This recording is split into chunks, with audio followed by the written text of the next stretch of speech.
ባለስልጣኑ ጉድ ወጣባቸው። ኢትዮጵያዊው ባልታዛር እየታደነ ነው። በኦሮሚያ ክልል የጨፌ ኦሮሚያ አባልና ከፍተኛ ባለስልጣን የሆኑት አቶ ገመቺስ ደበላ ያለመከሰስ መብታቸው በድንገት መነሳቱ ሰሞኑ መነጋገሪያ ሆኖ ሰንብቷል። ለምን? ምን ሰርተው ነው? ምን ጥፋት አጥፍተው ይሆን? የብዙዎች ጥያቄ ነው። ብዙዎቹ ለምን ይሆን መብታቸው የተነሳው ብለው ሲጠይቁ የነበረ ቢሆንም አሁን የወጣው መረጃ ግን የጉድ ጆሮ የሚያስይዝ ሆኗል። በጨፌ ኦሮሚያ ላይ በተላለፈው ቪዲዮ እንደሚደመጠው የባለስልጣኑ ያለመከሰስ መብት የተነሳው የኑሮ ውድነትን ለመቀነስ ወይም የህዝብ ችግርን ለመፍታት ሳይሆን እጅግ አሳፋሪ በሆነ የሞራል ውድቀት ምክንያት ነው። አቶ ገመቺስ በቅርቡ ዓለምን ጉድ ካስባለውና ባልታዛር ከተባለው የኢኳቶሪያል ጊኒ ባለስልጣን ጋር በሚመሳሰል መልኩ ቢሮአቸው ውስጥ ከሴቶች ጋር የነበራቸው የቅሌት ቪዲዮ ተቀርቶ መገኘቱ እንደሆነ ተገልጿል። ይህን ተከትሎም ጉዳዩን የሚያጋልጡ ወገኖች ግለሰቡ የኢትዮጵያው ባልታዛር የሚል አዲስ ስያሜ ሰጥተዋቸዋል። በቢሮ ውስጥና በተለያዩ ቦታዎች የተቀረጹት እነዚህ አሳፋሪ ቪዲዮዎች በማስረጃነት ተይዘው ፓርላማው ያለመከሰስ መብታቸውን እንዲያነሳና በፖሊስ እንዲፈለጉ ተወስኗል። እኚህ ኢትዮጵያዊ ባልታዛር በአሁኑ ሰዓት እየታደኑ ቢገኙም በቲክቶክ ግን መንፈሳዊ ነኝ በማለት የተለያዩ መዝሙሮችን በመልቀቅ ላይ ይገኛሉ። ህዝብን እንዲያገለግሉ የተሾሙ ባለስልጣናት እንዲህ አይነት የሞራል ውድቀት ውስጥ ተገኝተው ሲሰሩ መያዛቸው የብዙዎች አንገት አስደፍቷል። በአሁኑ ሰዓት በተለያዩ የሚዲያ አማራጮች እየተሰራጨ የሚገኘውና የህዝብ ተወካዮች ምክር ቤት አባላት ናቸው የተባሉት አቶ ገመቹ ደበላ እና የአዳኒ ዋጋሪ የፈጸሙት ተገቢ ያልሆነ ድርጊት የህዝብን አደራን የካደና እጅግ አሳፋሪ ተግባር ነው እየተባለ ይገኛል። ይህ ድርጊት የሁለቱም ግለሰቦች የሞራል ዝቅጠት ብቻ ሳይሆን ከታች ካለው አጥቢያ እስከ ላይኛው የመንግስት እርከን ድረስ ያሉ ባለስልጣናት በስራ ሰዓትና በህዝብ መገልገያ ቦታዎች ምን እየሰሩ እንደሚውሉ ማሳያ ነው የሚል አስተያየትና ትችትም እየተሰጠ ይገኛል። ህዝቡ በከፍተኛ የኑሮ ውድነትና በችግር ውስጥ ባለበት በዚህ ወቅት የህዝብ ድምጽ እንዲሆኑ የተመረጡ ግለሰቦች እንዲህ ባለ የብልግና ተግባር ላይ ተሰማርተው መገኘታቸው እጅግ የሚያስቆጭ ነው። ስልጣን ለህዝብ አገልግሎት እንጂ ለግል ስሜት ማርኪያና ለስነ ምግባር ብልሹነት መሸሸጊያ ሊሆን አይገባም እየተባለም ይገኛል። በየደረጃው ያሉ ባለስልጣናት ከህዝብ ተለይተው በራሳቸው ዓለም ውስጥ እየኖሩ የህዝብ ክብርና ሞራልን የሚረኩ ስራዎች ሲሰሩ መዋላቸው ሊቆም ይገባል። እነዚህም በስም የተጠቀሱ ግለሰቦች መሰል ድርጊት የሚፈጽሙ አካላት ሁሉ በህግና በስነ ምግባር ተጠያቂ ሊሆኑ ይገባቸዋል። የህዝብ ተወካይ ማለት የህዝብ ተምሳሌት እንጂ የነውር ተምሳሌት መሆን የለበትም የሚል አስተያየትም እየተሰጠ ይገኛል። ማን ነው ጥፋተኛ? ገመቺስ ወይስ ሴቶቹ የሚል ጥያቄም እየተነሳ ለመሆኑ ገመቺስ ማን ናቸው የሚለውንም በዛሬው መሰናዷችን ለመቃኘት እንሞክራለን።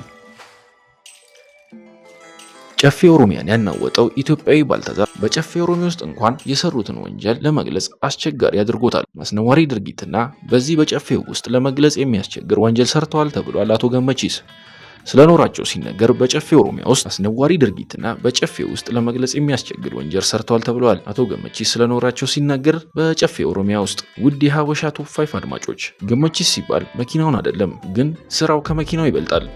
ሰውየው የቀረው ሴት የለም እየተባለ ነው። ቢሮ አይል ሆቴል ባገኘው ቦታ መጋደም ነው ስራው። የሚገርመው ደግሞ ብዙዎቹ ሪኮርድ አድርጓቸዋል። ምክንያቱ ባይታወቅም አንዳንድ ሰው ባልታዛርን ያስቀናል ይሉታል። አቶ ገመቺስ ደበላ የኦሮሚያ ጨፌ አባል ነው። ሰሞኑን የባለስልጣን ሰው ነካካ መሰለኝ ያለመከሰስ መብቱን አንስተውበታል። ያንንም በማየት ለጊዜው ከፖሊስ ተሰውሯል። ምንም የቀየረው ምንም ያስተረፈው የለም። ሰብስበው ዋሻ በሉት። ባለ ጉዳይ ጉዳይን እያሳበበ ነው ማለት ነው ነበር ስራው አሉ።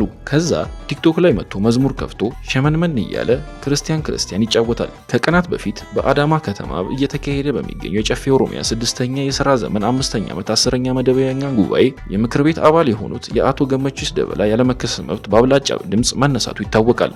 አቶ ገመቺስ ደበላ በምክር ቤት አባልነታቸው ከመታወቃቸው በተጨማሪ ለረጅም ጊዜ የምስራቅ ወለጋ ዋና ዞን አስተዳዳሪ ሆነው በማገልገል የሚታወቁ ከፍተኛ የሥራ ኃላፊ ናቸው። ግለሰቡ በተለይም በምስራቅ ወለጋ ዞን በነበረው የጸጥታ ሁኔታ ተያያዥ ጉዳዮች ለምክር ቤቱና ለተለያዩ የመንግስት አካላት ሪፖርቶችን ሲያቀርቡና ሁኔታዎችን ሲያስረዱ መቆየታቸው ይታወሳል። የምክር ቤቱ አፈ ጉባኤ ወይዘሮ ሰዓዳ አብዱራህማን በጉባኤው ላይ እንደገለጹት የአቶ ገመቺስ ደበላ ያለመከሰስ መብት እንዲነሳ የተደረገው በህግ መጠየቅ ያለባቸው ጉዳዮች በመኖራቸው ነው።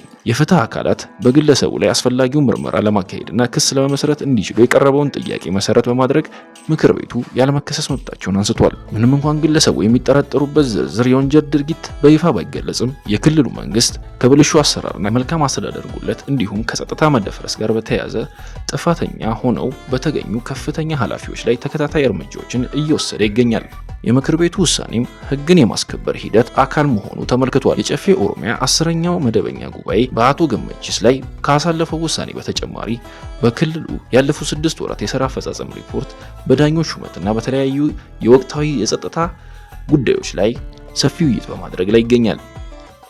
የጨፌ ኦሮሚያ መደበኛ ጉባኤው በብልሹ አሰራር የተጠረጠሩትን የአቶ ገመቺስ ደበላን ያለመከሰስ መብት አንስቷል። በጨፌ ኦሮሚያ 5ኛ ዓመት 6ኛ የሥራ ዘመን 10ኛ መደበኛ ጉባኤ ላይ የ6 ወራት የአስፈጻሚ አካላት የሥራ አፈጻጸም ሪፖርት ያቀረቡት የኦሮሚያ ክልላዊ መንግስት ፕሬዝዳንት አቶ ሽመልስ አብዲሳ ከአገልግሎት አሰጣጥ ጋር በተያያዘ የሚስተዋለውን ችግር ለመፍታት በቴክኖሎጂ የታገዘ የአንድ ማዕከል አገልግሎት ተግባራዊ መደረጉን አንስተዋል።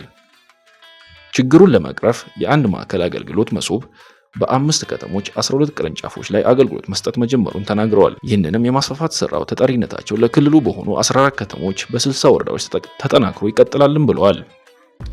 ርዕሰ መስተዳድሩ አክለውም በስነ ምግባር የታነጸና በእውቀት የዳበረ ዜጋ ለመፍጠር በተደረገው ጥረት ከ9000 በላይ ቅድመ መደበኛ ትምህርት ቤቶች ተገንብተው ህፃናት ትምህርታቸውን እየተከታተሉ መሆኑን አመላክተዋል። በጉባኤው የተገኙት የክልሉ ምክትል ፕሬዝዳንት አቶ አወሉ አብዲ ኦሮሞን የሚሰርቅም ሆነ የሚዘርፍ አካል በሰላም መኖር ስለማይችል መጠንቀቅ አለበት ብሏል። ባልታዛርና የፖለቲካው ቁማር የሀበሻውም የፖለቲካ አሻጥር ይኖርበት ይሆን? ባልታዛር በወሲብ ቪዲዮ ታስሮ እስር ቤት ገብቷል።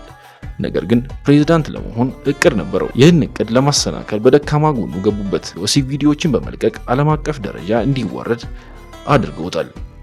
በበይነ መረብ የተሰራጩ ቪዲዮዎች ከ150 እስከ 400 እንደሚሆኑ ይገመታል። ይህ ነባር የመንግስት ባለስልጣን ከተለያዩ ሴቶች ጋር ቢሮ ውስጥና የተለያዩ ቦታዎች ወሲብ ሲፈጽም ይታያል። በተለይ በማህበራዊ ሚዲያ ተጠቃሚዎች ዘንድ መነጋገሪያ የሆነው የግለሰቡ ድርጊት የትንሿን የመካከለኛው አፍሪካ ሀገር ዜጎች አስደንግጧል። ቪዲዮ ላይ የሚታዩት አብዛኞቹ ሴቶች የባለስልጣን ሚስቶችና ለባለስልጣን ቅርበት ያላቸው ናቸው። በመልከ መልካምነቱ ምክንያት ቤሎ ተብሎ ከሚጠራው ባልታዛር ኢባንጎ ጋር ወሲብ ሲፈጽሙ የሚታዩት አብዛኞቹ ሴቶች ግን ድርጊቱን የፈጸሙት በፈቃደኝነታቸው እንደሆነ ተነግሯል። የፕሬስ ነጻነት ብዙ ባልተጠበቀባት ኢኳቶሪያል ጊኒ መረጃዎችንና ማስረጃዎችን ማጣራት ከባድ ነው። ነገር ግን እየተሰራፋ ያለው ጽንሰ ሐሳብ የወሲብ ቪዲዮዎቹ መውጣት ቀጣዩ ፕሬዝዳንት ይሆናሉ ተብሎ የሚጠበቁ ሰውን ለማጣጣል ነው ተብሏል።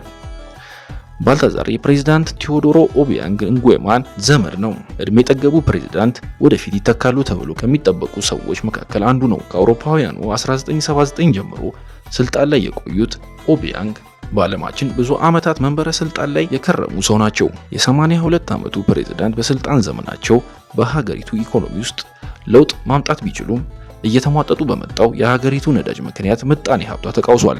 እጅግ የናጠጡ ሀብታሞች የሀገሪቱን ስልጣን ይቆጣጠራሉ። ከ1.7 ሚሊዮን በላይ ህዝቧ፣ አብዛኛው ግን ድህነት ውስጥ ነው።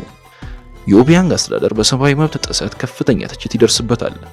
የአሜሪካ መንግስት የኦቢያንግ አስተዳደር ዜጎችን በመግደልና በማሰቃየት ወንጀል ይከሳል። ከፕሬዝዳንት ልጆቹ አንዱ ምክትል ፕሬዝዳንት ናቸው።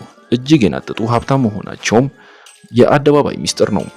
በአንድ ወቅት የሚያብረቀረቀው የማይክል ጃክሰን ጓንት $275,000 መግዛታቸው ይታወሳል። ምንም እንኳን ሀገሪቱ ምርጫ ብታካሄድም ምንም አይነት ተቃዋሚ ፓርቲ የላትም። አብዛኞቹ አክቲቪስቶች እስር ቤት አሊያም ከሀገር ውጪ ናቸው። በኢኳቶሪያል ጊኒ ፖለቲካ ማለት ወደ ቤተ መንግስት ለመግባት የሚደረግ ሲሆን የባልታዛር የወሲብ ቅሌትም ከዚህ ጋር የተያያዘ ሊሆን ይችላል። ሰውየው የብሔራዊ ፋይናንስ ምርመራ ኤጀንሲ ኃላፊ ነበር። ህገወጥ የገንዘብ ዝውውርን ጨምሮ ሌሎች ከገንዘብ ጋር የተያያዙ ወንጀሎች ይመረመራል። ባልታዛር ራሱ ምርምር ተከፍቶበታል። ግለሰቡ በቁጥጥር ስር የዋለው ጥቅምት ወር አጋማሽ ላይ ሲሆን የቀረበበት ክስ ደግሞ ዳጎስ ያለ ገንዘብ በመመዝበር ኬማን ደሴቶች ላይ ወዳለ አካውንት አዘዋውሯል የሚል ነው። የቀድሞ የኢኳቶሪያል ጊኒ የፋይናንስ ምርመራ ኤጀንሲ ዋና ዳይሬክተር የነበሩት ባልታዛር ኢባንግ ከበርካታ የቀድሞ ከፍተኛ ባለስልጣናት ጋር የህዝብ ገንዘብን በማጭበርበር ወንጀል ተከሰው የ18 ዓመት እስራት ተፈርዶባቸዋል።